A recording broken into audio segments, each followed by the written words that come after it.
Our final speaker today is someone whom I'm sure many of you are familiar with, Dr. Safeidean Ammos. He's the best kind of intellectual and academic, which is to say an independent one. He has taken some time off from his teaching duties at the American University in Beirut to work on his book, which is now considered the seminal work in the area, the Bitcoin standard. He also teaches his new online courses at his own website, Safeidean.com, which are really fascinating, really interesting. We have a small group of us at the Mises Institute that watches them live on Monday mornings. He does hold advanced degrees from the London School of Economics and from Columbia University. He was, however, able to overcome those infirmities and still develop a sensible worldview. Dr. Safeidean Ammos.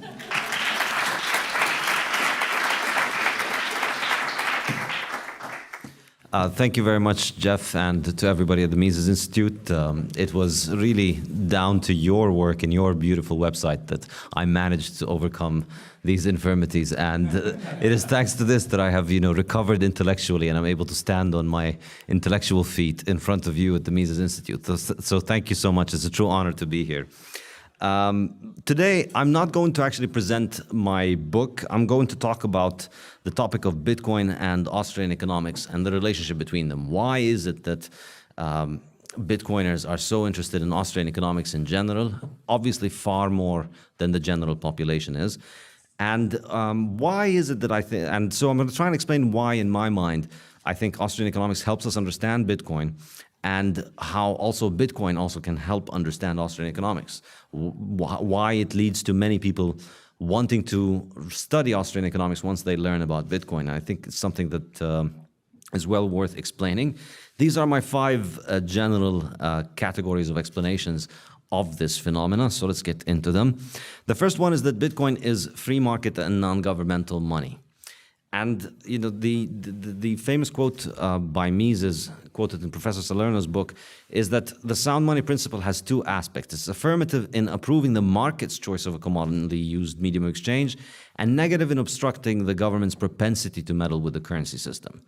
And in this regard, I think Bitcoin is extremely interesting from an Austrian perspective because it functions as a medium of exchange, and it has acquired that role without any government having forced it. Nobody has forced its acceptance as money, and yet it has acquired that role of a medium of exchange, and it has acquired economic value on the market. The value of Bitcoin has never been imposed by any authority violently. It has been won on the market, and it has been trading freely on a market for 10 years, which I think is amazing. And it's amazing because it's not government-approved money. Nobody asked government's opinion for it to function, and yet it operates. It works. So it's a slap in the face of the state theory of money, so that should make Austrians happy. Not that it needs any more slaps, because it's had its fair share of them. But to also borrow from Professor Salerno's distinction, Bitcoin is firmly in the tradition of Turgot as money. It's not John Law money. It's not money as an instrument of law, as an instrument of government, as an instrument of policy. It's money as a natural emergent institution, market institution that emerges through peaceful cooperation. It's a good that emerges on the market that all others. Now, the question of, is it money? Is Bitcoin money? I like this definition from Man, Economy, and State by Rothbard, where he says, the concept of a medium of exchange is a precise one, but the concept of money is not. It's less precise. The point at which you could call a medium of exchange into the common or general medium of exchange and therefore define it as money is rather subjective and down to judgment of the historian. So in this regard, Bitcoin is not the most used money in the world by far. However, it is already more. It's worth more in terms of the value that it holds than many of the national currencies around the world. So it's more of a money, or it's got more volume as money than most national currencies out there in only 10 years. So the other interesting thing about it as a free market institution is that it is the only working alternative to government central banks and their monopoly over international money transfer. I think this is, from a just purely functional perspective, it's truly amazing, because there's no way that you can send money across international borders. Up until the year 2009, there was no way you could do this except through going through the central bank's monopoly, and in particular through the correspondence banks, which is a highly lucrative monopoly in every country. The central bank allocating to a few banks the privilege of being able to send and receive money abroad is highly lucrative, and it's a monopoly that only Bitcoin breaks. Only Bitcoin has succeeded at breaking. So this is quite amazing, because now finally we have a free market way of having money across the world. And it's, the interesting thing then, once you see that this thing is possible, that it's possible to send money from the US to China without having to resort to any of the political and legal institutions that exist in the US or China, then it becomes possible for people to really see that free market money is possible. And that's when the march down the down the Austrian economics rabbit hole starts to happen. Because the next question is, well, how is free market money different from government money?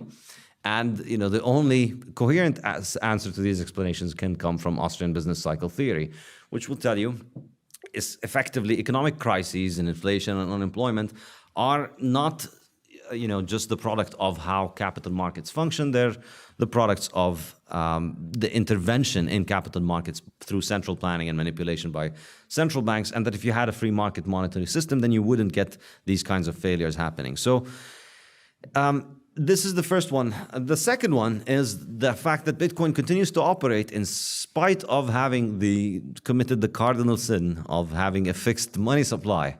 The Bitcoin money supply can't be increased. Nobody has found a way of making more than 21 million Bitcoins, and yet it works. So really the only version of the universe in which this works is really Austrian economics, because all the other schools of economics have all their various reasons for why the money supply needs to grow at all times. So Bitcoin refutes that inflationist tenet of modern economics, which is almost taken for granted amongst most economists. And the interesting thing about it is that, it's not just a living challenge, it's mathematical almost. We've seen Bitcoin. If you look at the growth in the Bitcoin supply over the last 5 years, it grew, the number of Bitcoins in circulation has grown by about 32%. The value of the daily transactions carried out in Bitcoin in those 5 years has grown by about 2,500% in the same term. So that, the fact that Bitcoin's growth has not kept up with the value or the real market value or the real size of the Bitcoin economy has been no impediment. Bitcoin has just appreciated, and it has not needed the supply rate to increase. So people who believe in inflationist view of money, who think that the supply needs to continue to increase, need to really ask why, need to now answer the question of what supply growth is necessary, what is insufficient. Why should it be 2%, as some people have suggested, but there's very little evidence as to why. And how, what happens when Bitcoin goes under 2%? Does that mean that Bitcoin stops working? 5%, 10%? Is the size of the growth in the money supply, does it have to be proportional to economic activity, to the number of people? And why can't it be zero? These are all very difficult questions for people to answer if they are not armed with Austrian economics. And that's why they come to Austrian economics when they find out about Bitcoin. Basically, I think it's quite amazing that so far we've not seen a single inflationist economist present a coherent theory or a coherent prediction about why the limited supply of Bitcoin is a problem with Bitcoin. It would really be interesting to see somebody present that if the supply growth rate of Bitcoin is declining, it's around 4%. So eventually it's going to drop below 1% and head towards zero. So it would really be great if any of those people who tell us that money supply growth is necessary could actually formulate a point at which they'll tell us, at this point Bitcoin stops working because the supply growth is too slow. We've not seen anybody come up with an explanation. If you know anyone, please let them volunteer it. I'd really be interested. The third topic I find interesting is time preference. Austrian economists seem to be the only ones who focus on the importance of time preference. And I think the impact of the move toward easy money and how that has affected individual and societal time preference is something that you would only really read about in the work of Austrian economists like Professor Holzmann or Professor Hoppe. And, the impact of time preference on decision making And the importance, of course, in Austrian economics of time preferences is unrivaled and is not really analyzed. And we see this, the interesting thing about Bitcoiners and over time is, because Bitcoin has appreciated so much, people who have started getting into it have started to really learn what opportunity cost means. Just today, as if to prepare me for this talk, somebody tweeted something that I just saw saying a hangover is Satoshi's way of reminding you that you could have been buying Bitcoin instead with the money that you spent on alcohol. And it's something that for people our generation, it's something that we've never had. Like the concept of saving doesn't really exist. When you're young, it doesn't make sense to save because money loses value over time and you don't know how to invest in the stock market. So the culture of saving, particularly among young people in our generation, isn't very common these days. I'm sure this is not news for anybody here. But Bitcoin changes this quite drastically, and it leads to a lot of people beginning to think much more about the future. And I think, honestly, the reason, the number of people that mention this, that have mentioned it to me personally and that say it online, cannot really be a coincidence. It really forces a shift in the way that you think about things, because when you have access to hard money, it makes it easier to plan for the future. It makes it easier to hold on to value for the future, and that makes it more rational to plan for the future, more successful, more likely to be successful to be planning for the future. So people will start thinking more and more of the future if they have more reliable methods for saving to get to it. And I think that's effectively what Bitcoin is doing. And fourth, ending the Fed. This, I think, is another reason that Bitcoiners and Austrian economists see eye to eye in many ways. Bitcoin is essentially actionable, practical, individual, and an apolitical way of ending the Fed, one individual at a time. And so, it's no matter how much you think Bitcoin is bad, it's still non-governmental money. And the more you use it and the more less you use government money, the less you're financing government and you're allowing government to finance itself from this. So this kind of motivation, you find it quite common amongst people who read Austrian economics. Ending the war, defunding the Fed. For ending the Fed, of course, anyone who's familiar with the work of Ron Paul knows how important this was as an issue for him and many other people associated with Austrian economics. And it also is quite strong of a motivation among many Bitcoiners. Many people see it as this new motivation of just taking money out of the hands of the government. And Bitcoin offers us a new technological way of doing it, which I think is quite interesting. So finally, Bitcoin has exemplary haters. If I haven't sold you on Bitcoin yet, just remember all the people who hate them. The fiat governments, obviously they hate them because it would be a shame if somebody were to take away their printing presses, right? And fiat economists like Krugman and Rubini, obviously they also hate Bitcoin because they are employed by governments that tell them to tell the world about the importance of government money and the importance of monetary policy and the importance of hiring more and more economists in your central bank and listening to the IMF and listening to all the chief economists from the IMF, all that army of economists that they send all over the world to tell you how to centrally plan your economy. All of that army is financed essentially with government money and credit. Nobody actually would pay for the services of, IMF economists like Rubini to go and destroy their country voluntarily. They pay for those things because the IMF walks in with a loan of freshly printed fiat money that they get from their credit line, from the US Federal Reserve. And so it would also be a shame if Bitcoin were to put these people out of a business, wouldn't you say?